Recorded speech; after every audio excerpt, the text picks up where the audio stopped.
Possible strain of internal control. The first one is segregation of duty. For sale order procedure, have a sale order clerk that will perform a credit for all type of order from customer. So then it will either approve or doesn't approve.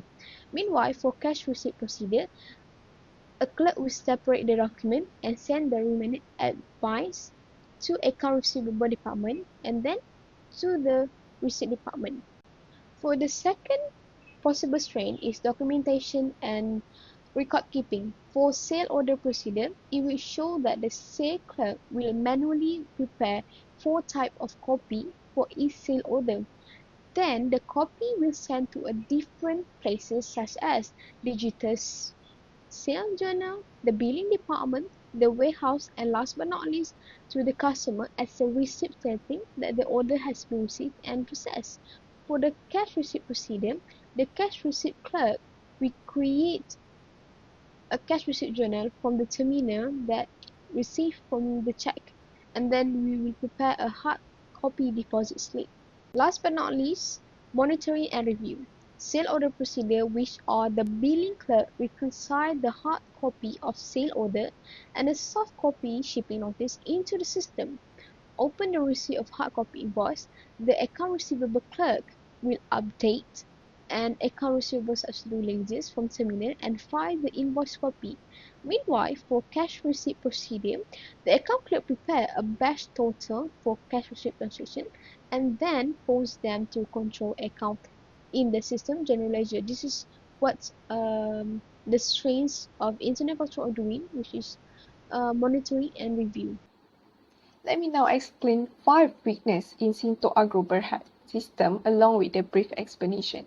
So the first issue is the manual entry order retrieved through phone, fax or email. So this will open the door to human errors such as wrong item codes or quantities which could lead to delivery mistake and customer complaint.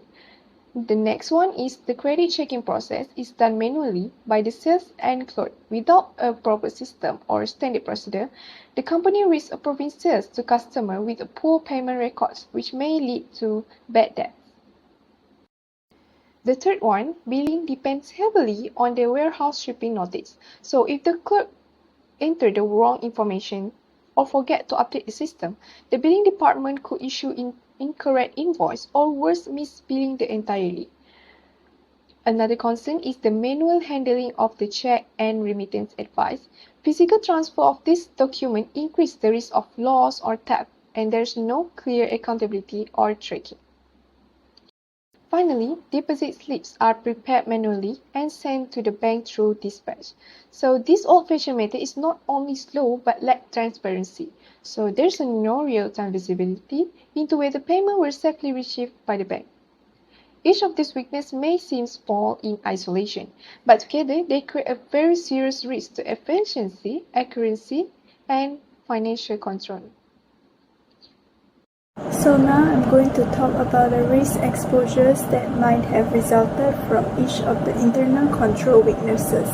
The first one is risk of selling to uncreditworthy customers. The second one is risk of shipping customers incorrect items or quantities.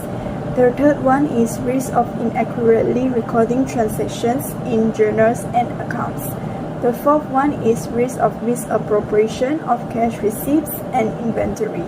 And the last one is the risk of unauthorized access to accounting records and reports. I want to explain appropriate internal control procedures associated with each of the weaknesses.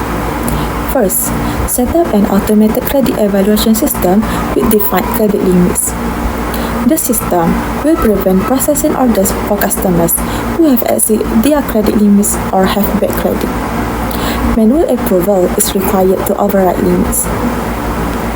Second, use barcode scanning as system-generated picking list. Using barcodes ensures the items picked match the order. System-generated picking lists help reduce manual errors in order fulfillment. 8. Use automated invoice generation as system checks to match sales order and shipping records. Automating invoice preparation and comparing documents electronically reduce the risk of mismatch or inaccurate entries in the journal and ledgers. Fourth, perform daily reconciliation of check, remittance advice, and deposit slip by independent staff.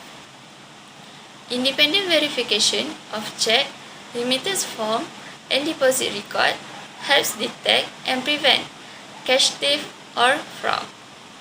And the last one, implement role-based access control and audit trails for all accounting system users.